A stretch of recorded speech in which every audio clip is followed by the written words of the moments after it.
this lecture, we will discuss digital multiplexers. What is a multiplexer? A multiplexer or MUX is a digital switch that has multiple inputs and a single output. Multiplexer basically क्या है, हमारे पास combinational circuits की एक type है ये भी, और इसको शॉर्ट फॉर्म में हम MUX भी कहते हैं। ये डिजिटल कम्युनिकेशन में इसका बहुत ज़्यादा यूज़ है और कंप्यूटर मेमोरी में स्पेशली। एंड पे हम इसके एप्लीकेशन को डिस्कस करेंगे। अभी फ़िलहाल हम इसकी डेफिनेशन पे फोकस करते हैं। बेसिकली क्या है, ये मल्टीपल इनपुट्स को सिंगल आउटपुट पे ट्रांसफ़र करता है। ये the select lines determine which input is connected to the input. अब मल्टीपल इनपुट्स में से सिलेक्टेड को आउटपुट पे सेंड करता है, तो इसके लिए हमारे पास क्या होती हैं, इसमें सिलेक्शन लाइंस होती हैं जिस बेस पर हम सिलेक्ट करते हैं कि कौन सा डाटा हमने आउटपुट पे सेंड करना है। और इसकी ये ब्लॉक डायग्राम है, या हम कह सकते हैं ये सिंबल है मल्टीप्लेक्सर का। हम देख सकते हैं कि इनपुट्स सोर्स जो है वो 2n। अगर हमारे पास n सिलेक्शन लाइन हो तो जो इनपुट्स होंगी मल्टीप्लेक्सर की वो क्या होंगी, 2n। उस तरीके से इसकी जो आउटपुट है वो सिंगल आउटपुट होती है। तो इसकी डिफरेंट टाइप्स हैं। फॉर एग्जांपल 2 to 1 मल्टीप्लेक्सर, इसमें क्या होगा, सिलेक्शन लाइन 1 है तो 2 मीन्स इसकी 2 इनपुट्स लाइन्स होंगी या 2 इनपुट सोर्सेज होंगे। इस तरीके से सेकंड टाइप है 4 to 1 मल्टीप्लेक्सर, जिसमें 2 सिलेक्शन लाइन आती हैं। इस मीन 2 इसकी जो इनपुट सोर्स लाइन्स होंगी वो 4 होंगी।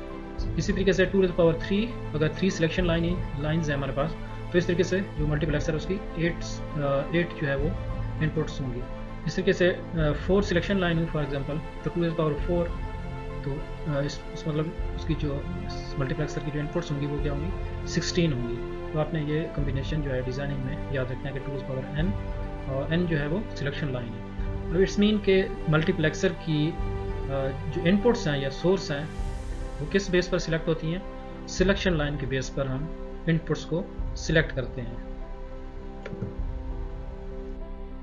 अब कुछ हम टिपिकल एप्लीकेशंस जो है MUX की वो डिस्कस करते हैं। फॉर एग्जांपल ये हमारे पास मल्टीपल सोर्स हैं, MP3 प्लेयर है, इस तरीके से ये लैपटॉप साउंड कार्ड है, डिजिटल सैटेलाइट है, और इस तरह डिजिटल केबल टीवी है। इस तरीके से हमारे पास डिफरेंट सोर्सेज हैं। हम इनको कह सकते हैं कि ये हमारे पास इनपुट्स डिवाइसेस हैं जो सिग्नल्स जो है वो ट्रांसफ़र कर रही हैं MUX को।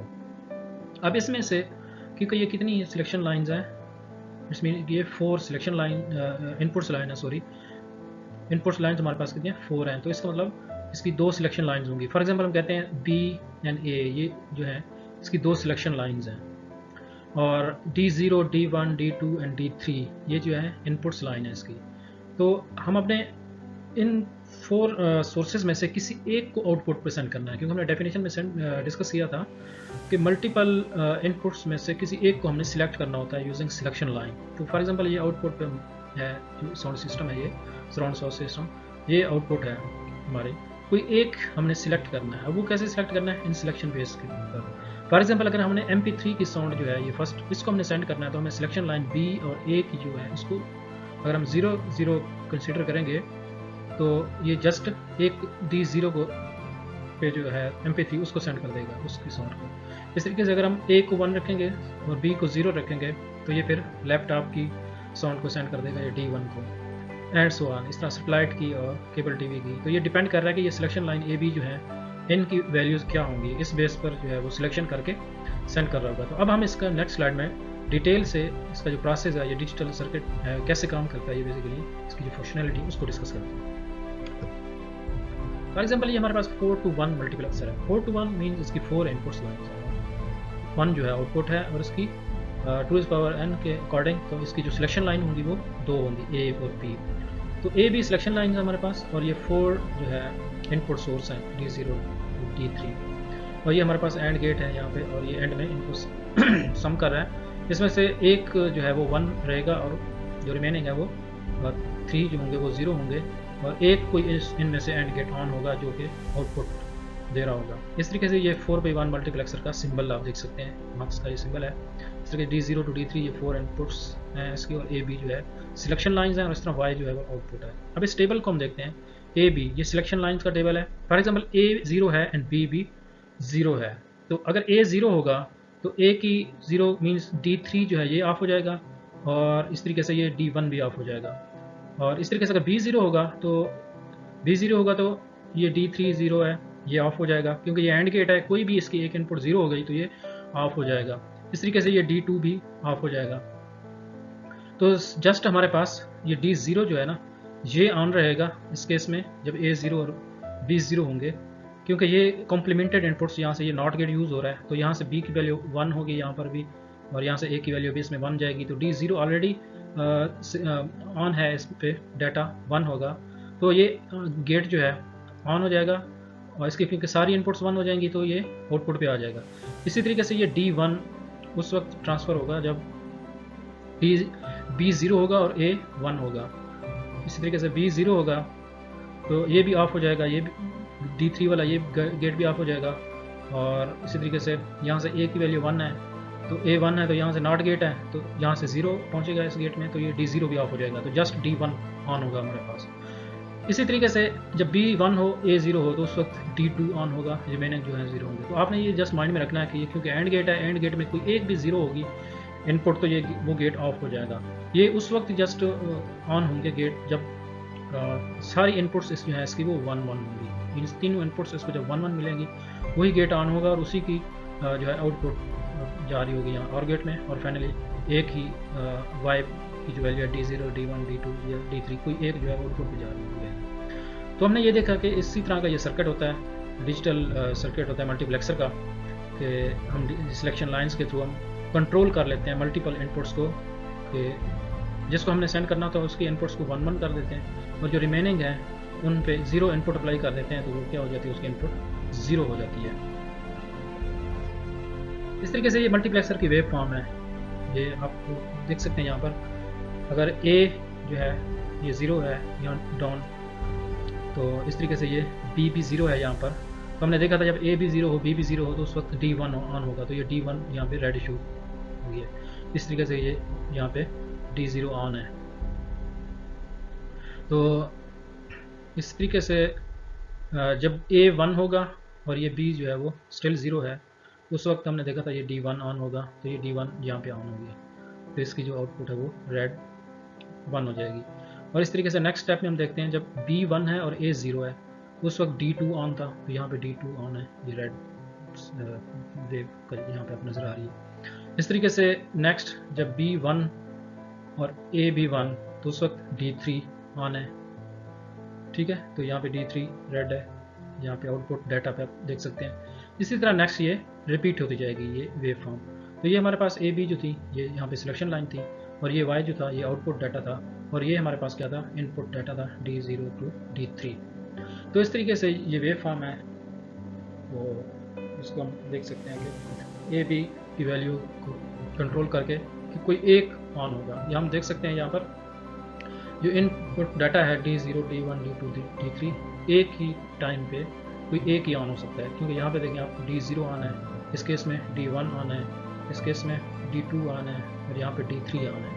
तो कोई एक ऑन होगा जस्ट आउटपुट पे जो आ रहा होगा, बाकी जो है वो ऑफ हो जाएंगे।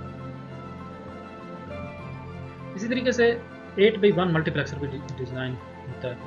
अब 8 इनपुट्स हैं इसकी, तो इसका मतलब 2⁻³ 8 होता है, तो 3 इसकी सिलेक्शन लाइन होगी।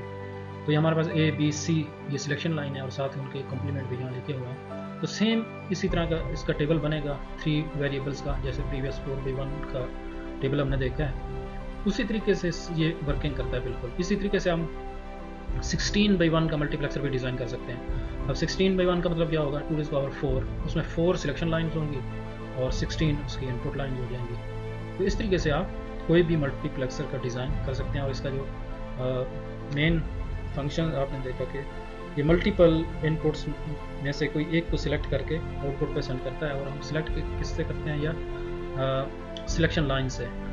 हाँ, एक चीज़ और भी माइंड में रखें, सम टाइम लिटरेचर में मल्टीप्लेक्सर को हम डाटा सिलेक्टर भी कहते हैं। सम उसमें देखेंगे कि वहाँ पे मल्टीप्लेक्सर को क्या कहते हैं, हम डाटा सिलेक्टर भी कहते हैं समटाइम, क्योंकि ये डाटा को मल्टीपल सोर्स में से सिलेक्ट करता है किसी एक को आउटपुट पे सेंड करने के लिए। लास्ट में हम इसकी एप्लीकेशंस को डिस्कस करते हैं, जो इसकी मेजर एप्लीकेशंस हैं कम्युनिकेशन सिस्टम में। Basically the efficiency of communication system can be increased considerably using multiplexer.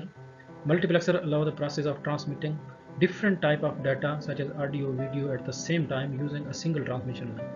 तो ये हमने स्टार्ट में भी डिस्कस किया था कि मल्टीपल डाटा है हमारे पास, इनपुट डिफरेंट ऑडियोज वीडियोज़ हैं, डिफरेंट टाइप्स का डाटा है हमारे पास, और हम सिंगल लाइन को यूज़ करके वो डाटा हम सेंड कर सकते हैं। इसी तरीके से डाटा जो हम ट्रांसफ़र कर रहे होते हैं तो हम सिंगल चैनल को यूज़ करके, मल्टीप्लेक्सर को यूज़ करके सेंड कर सकते हैं। अगर ये मल्टीप्लेक्सर की फैसिलिटी ना हो, डाटा सिलेक्टर ना हो, तो फिर हमें हर किस टाइप के डाटा के लिए हमें सिंगल वायर चाहिए, इंडिविजुअल वायर्स चाहिए उनके लिए डाटा सेलेक्ट करने के लिए। उससे कॉस्ट बढ़ जाती है और यूजलेस भी है। इस तरह सेलेक्ट मल्टीप्लेक्सर के लिए क्या करते हैं, मल्टीपल इनपुट्स हैं तो उसमें से जो हमें रिक्वायर्ड होती है जस्ट उसको सिलेक्ट करके सिंगल जो है बात को हम यूज़ करके मल्टीपल डाटा जो है वो ट्रांसफ़र कर सकते हैं। इसी तरह कंप्यूटर मेमोरी में इसका यूज़ है।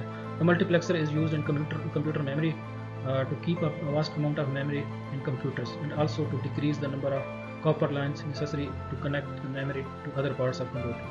तो सेम वही फंक्शन है जैसे कम्युनिकेशन में। इस तरह कंप्यूटर मेमोरी में बोर्ड्स के ऊपर जो सर्किट है उसमें डाटा जब ट्रांसफ़र हो रहा होता है तो उसमें हम सिंगल कॉपर वायर को यूज़ करके मल्टीपल बिट्स को जो है वो सेंड कर लेते हैं। अगर ये मल्टीप्लेक्सर ना हो तो हमें इंडिविजुअल वायर्स जो है वो कनेक्ट करनी पड़ेंगी, कॉपर वायर, और इस तरीके से और ज़्यादा कॉम्प्लिकेटेड हो जाएगा और इसका कंप्यूटर का जो कम्प्लेक्सिटी है और ज़्यादा हो जाएगी स्ट्रक्चर की, खास स्पेशली जो है इसका मेमोरी डिज़ाइन। तो इसमें क्या होता है, हम बिट्स को 1 by 1 सेंड करते हैं लेकिन सिंगल पाथ को यूज़ करके। तो ये बहुत ज़्यादा इसकी इंपॉर्टेंट एप्लीकेशन है मल्टीप्लेक्सर की। आई होप कि आपको ये मल्टीप्लेक्सर की फंक्शनैलिटी अच्छी तरह समझ आ गई होगी। Thank you so much.